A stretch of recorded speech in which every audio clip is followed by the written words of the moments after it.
Hola, muy buenas tardes. Una vez más en el taller de metas de liderazgo emprendedor. Y bueno, aquí con Ganexcel, claro. Vamos a prepararnos nuestra cafecita para esta capacitación y poder disfrutar no solo la capacitación, sino también de un exquisito café enriquecido con Ganoderma. Y bueno, el tema de hoy es la comunicación. Soy Ives Maldonado. Y vamos a compartir la pantalla para que podamos ver las imágenes. Y entonces, las técnicas de la entrevista, otra de las técnicas es la técnica del reflejo. Esta técnica es muy sonada en neurolingüística.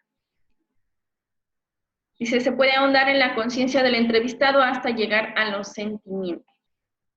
El entrevistador debe estar muy atento a los tonos de voz, a los gestos, las actitudes, las poses, digamos, si se sientan de lado, si se sientan de frente, si cruzan las piernas, en fin, podemos imitar al entrevistado para que, en una especie de rapport, para que se sienta en confianza y poder generar esa apertura. Y entonces repetir esas poses y tener esa empatía para esos sentimientos que está expresando. Es una forma también de lograr esa comunicación y ese vínculo con el entrevistado para generar esa mayor apertura. Otra técnica es la técnica del silencio, que en ciertos momentos el entrevistador guarda silencio ante ciertas conductas del entrevistado para crear entonces de manifiesto ciertas emociones que se generan en esa interacción. Entonces, hay recomendaciones para una entrevista.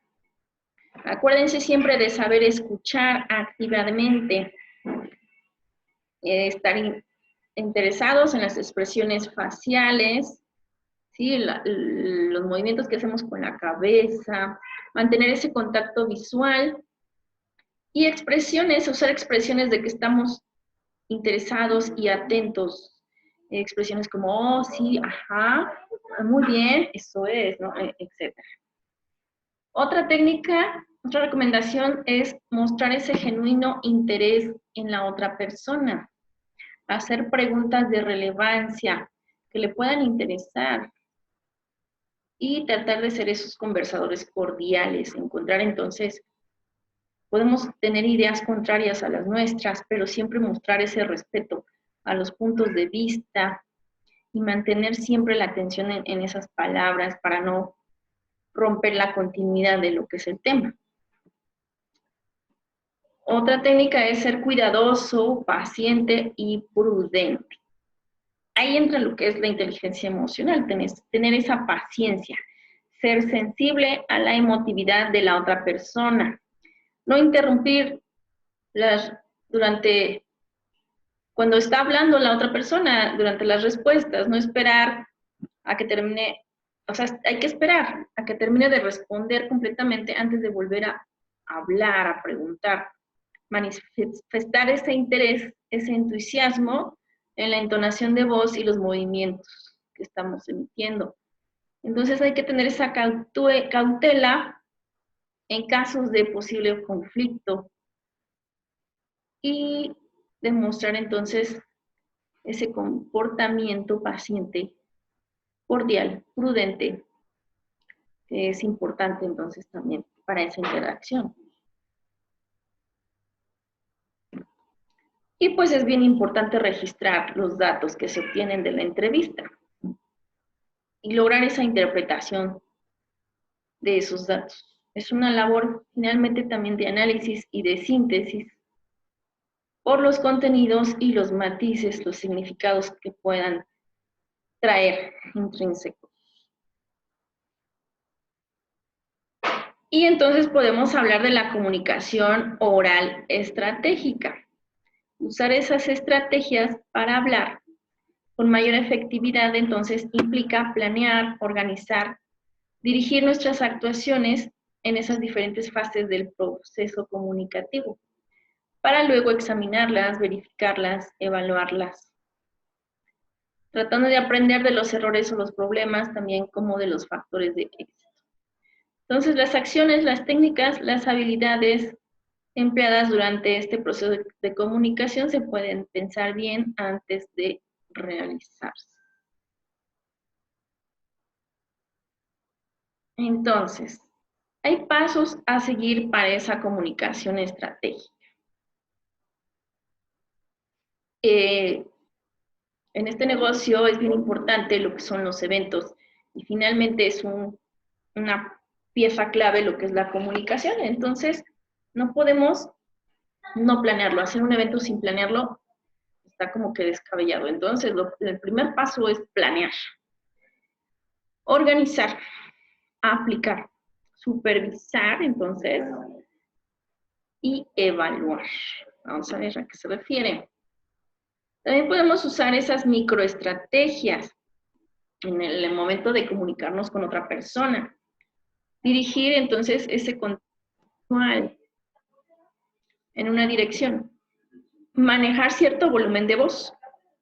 Hacer movimientos con las manos. Y hacer gestos. Un gesto. Macroestrategias a nivel mayor, masivo. Podría ser dar una conferencia, llevar a cabo una negociación, discutir en un papel o en un debate, conducir un programa de televisión o establecer una red de comunicación virtual con varios comunicadores. Entonces, la comunicación oral estratégica generalmente se realiza en público.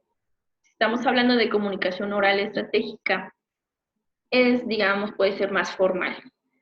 Se prepara y se elabora antes de ese momento en que estamos interactuando con las demás personas y tiene una finalidad ya establecida. Entonces, esa estructura de la comunicación estratégica tienen que haber tres factores principalmente: la planeación, la organización y esa interacción entre las partes. Entonces, tiene una forma, la comunicación estratégica tiene una forma. Puede ser de persona a persona, depende la cercanía, entonces, que tengamos. Entonces, de persona a persona, de persona a grupo, de persona a público. De un grupo a un público, o de una persona a un grupo a un público a través de los medios de comunicación masiva. Si se fijan, va creciendo nuestro universo, ¿verdad? Entonces, la comunicación oral estratégica viene a ser resultado de pensar las acciones que vamos a ejecutar en cada una de estas fases. Les decíamos, planeación, organización e interacción. En este proceso de comunicación hay que organizarla entonces cada una de las partes y darle la forma con la finalidad de nuestro propósito. Entonces, para planear tenemos que identificar ese propósito principalmente, seleccionar nuestro tema y analizar lo que es el contexto. Para organizar entonces hay que estructurar ese mensaje, generar los materiales en que nos vamos a apoyar. Y lo que es la interacción, pues es la aplicación ya práctica de los conocimientos, las técnicas, las habilidades de las que hemos estado hablando y las actitudes, para lograr entonces los resultados deseados. Entonces, vamos a hablar de la planeación. Es la etapa en que vamos a preparar cómo este tipo de comunicación, este evento, esta reunión nos va a ayudar a enfrentar con mayor seguridad ese proceso y lograr nuestros objetivos, lograr nuestras metas. Es también reflexionar y reconocer entonces cuál es el propósito, el objetivo principal y las intenciones entonces para comunicarnos en una situación particular y determinar con precisión qué deseamos lograr en el receptor. Planear entonces es prever nuestra meta y los medios para alcanzarla. Entonces, tenemos que preguntarnos, ¿quién es el emisor? ¿Y cuál es el propósito de esa comunicación?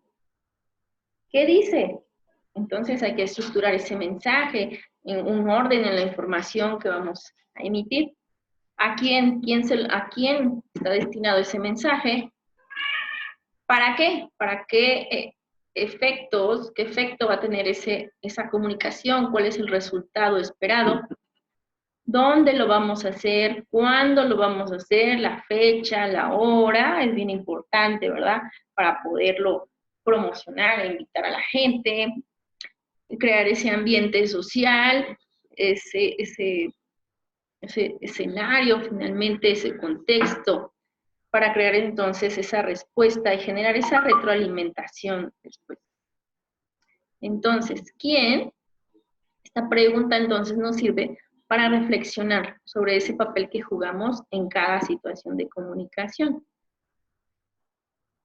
De eso va a depender en qué forma nos vamos a expresar para que surta efecto en quienes nos escuchan. Entonces también repercute en la imagen, la credibilidad que los demás tienen de nosotros. Hay que pensar entonces con detenimiento en las intenciones y los propósitos para comunicarnos, para poder actuar con mayor autenticidad.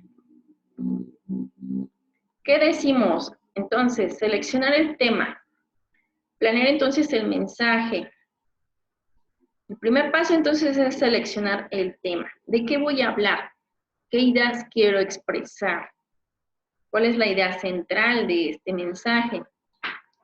Y la mejor fuente de estas ideas para la selección de los temas es nuestra propia vida, nuestras propias experiencias, de qué es lo que podemos saber más nosotros que ninguna otra persona, pues de nosotros mismos, de nuestras experiencias, nuestras convicciones, la información que hemos adquirido a través de la experiencia empíricamente, ¿por qué no? Y la información entonces que tenemos de manera inmediata. Nuestros testimonios, ¿por qué no? Pues la información adquirida se refiere al marco de referencia que podemos tener. La socialización, las experiencias que hemos tenido al socializar con los demás.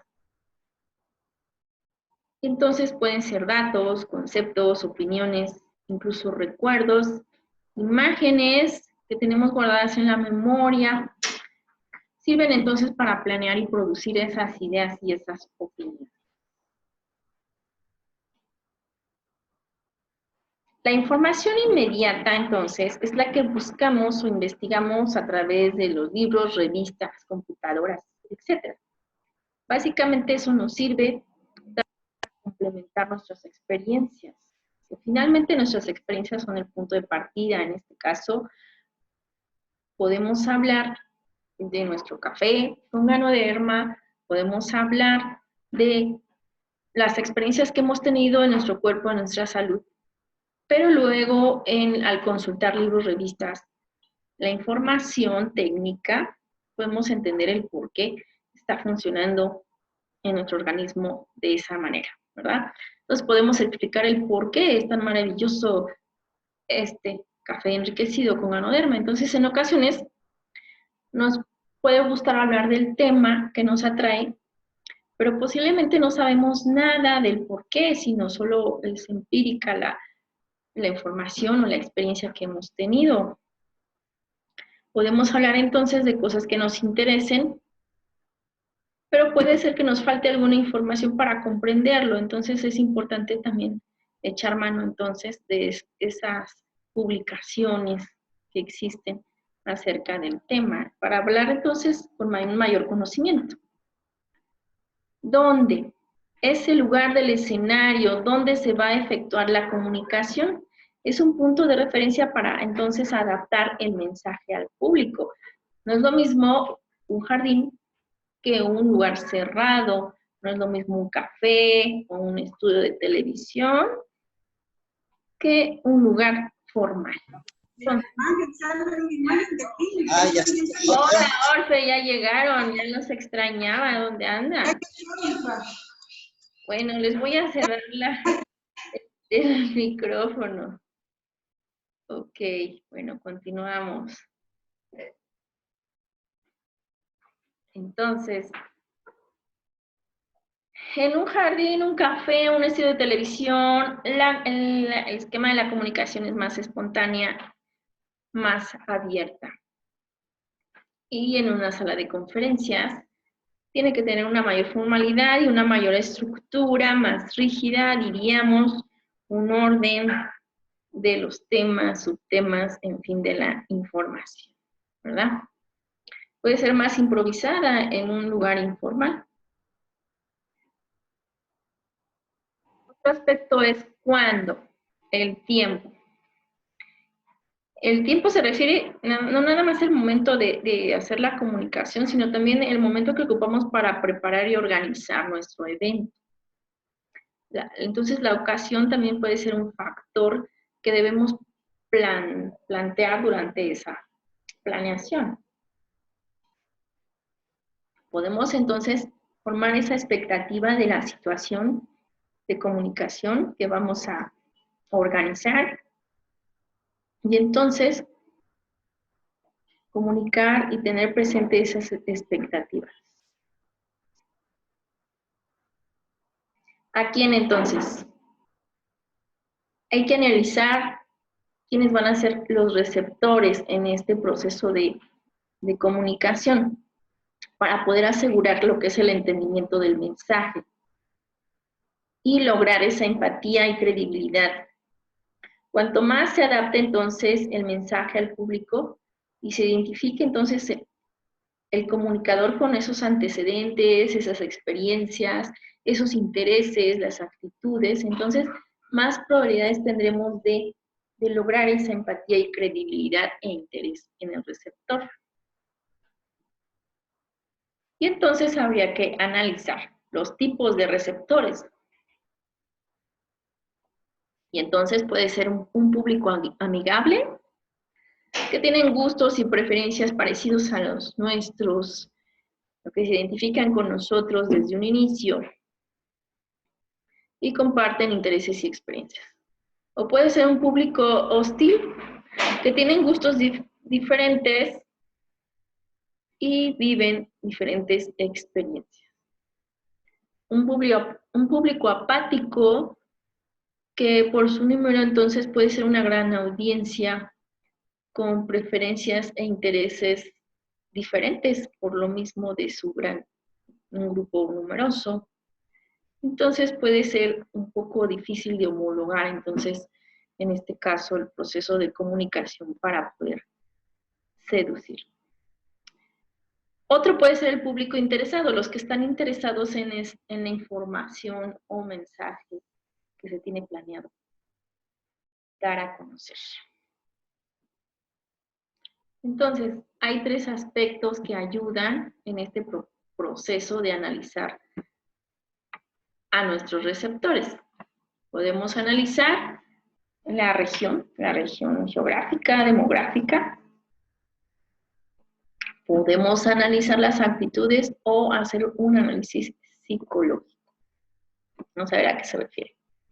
Demográfico puede referirse a algunos aspectos a considerar, ¿sí? Como pueden ser las situaciones de edad, sexo, de raza, nacionalidad, estado civil, cultura. Más bien yo hablaría no tanto de raza, sino de cultura, ¿verdad? La religión, el nivel de escolaridad y la ocupación.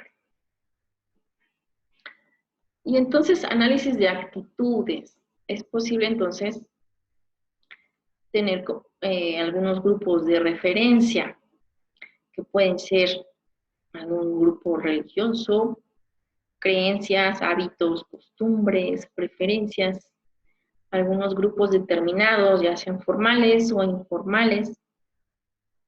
Entonces hay que buscar la forma de ir identificando esas características o fuentes que nos referencien algo en común para poder homologar entonces por dónde puede estar el interés de nuestro auditorio.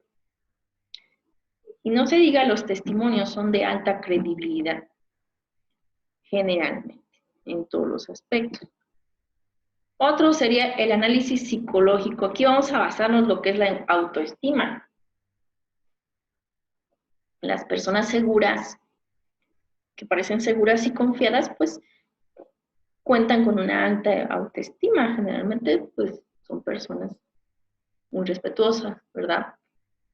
Sus juicios y opiniones entonces pueden ser difíciles de persuadir, porque están seguros de lo que piensan, sienten y opinan. Pero también pueden existir grupos de baja autoestima, personas indecisas, sin mucha convicción, por lo tanto es más fácil influir en ellos. Y la mejor táctica es demostrar que el mensaje propone lo que la mayoría quiere. Podemos decir que Ganoxel ya está en más de 70 países, y entonces 70 países no pueden estar equivocados, son demasiados, ¿verdad? El análisis psicológico, entonces, el compromiso. ¿Hasta qué punto las personas están comprometidas con ciertas ideas? Entonces, la gente tiende a mostrarse más involucrada en el tema o el mensaje que se está emitiendo cuando pueden vincularlo con su vida, cuando se mezcla, entonces el tema se discute y tiene que ver con su vida. Puede afectarles o beneficiarles finalmente en las experiencias que ellos están experimentando o viviendo. Otro, el análisis psicológico tiene que ver entonces con un conocimiento previo, puede ser también. Se dice que quien se inscribe en Ganoxel no se inscribe a la primera, ¿verdad? O bien luego explicamos el plan de compensación y si es la primera vez que se les explica, pues si me han dicho no le entiendo nada, ¿verdad? Entonces, muchas veces teniendo un conocimiento previo podemos entender mejor el mensaje. Pues si las ideas del emisor van en la misma dirección que las del receptor, no, pues no hay problema. Pero si son nuevas ideas o contrarias a lo que se tiene, el esquema mental que tenemos, entonces, o contrarias a la audiencia, hay que tener especial cuidado para expresar ese mensaje. Bueno, después de que analizamos a los receptores, ya podemos pasar a la parte de la organización. Entonces, la organización, les decía, inicia con seleccionar el tema. Organizar las ideas para que el mensaje sea claro y coherente. Elaborar ese desarrollo verbal de las ideas y generar entonces la introducción y conclusión de ese tema. Usar sobre todo los materiales de apoyo visual. Hoy día nuestra sociedad es muy visual y es más fácil expresarnos apoyándonos en imágenes, ¿verdad? Desde luego hay que elaborar lo que son las conclusiones.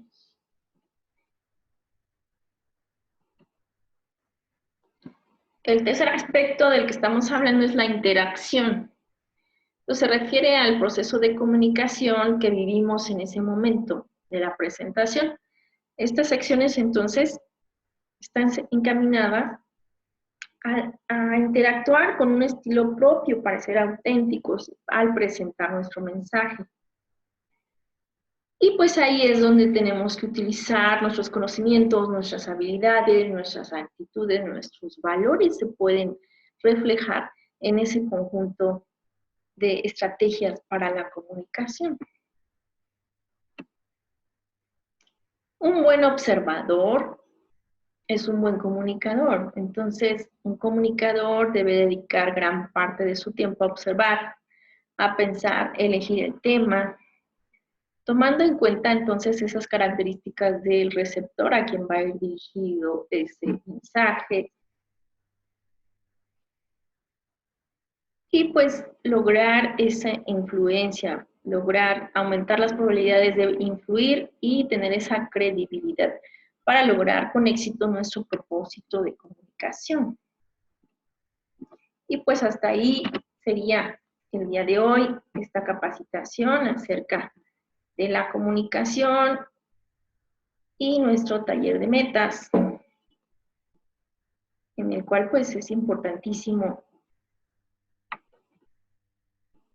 elaborar este proceso de comunicación, lograr nuestros eventos, nuestras presentaciones, que pues finalmente es la pieza medular de nuestro negocio y pues qué divertido.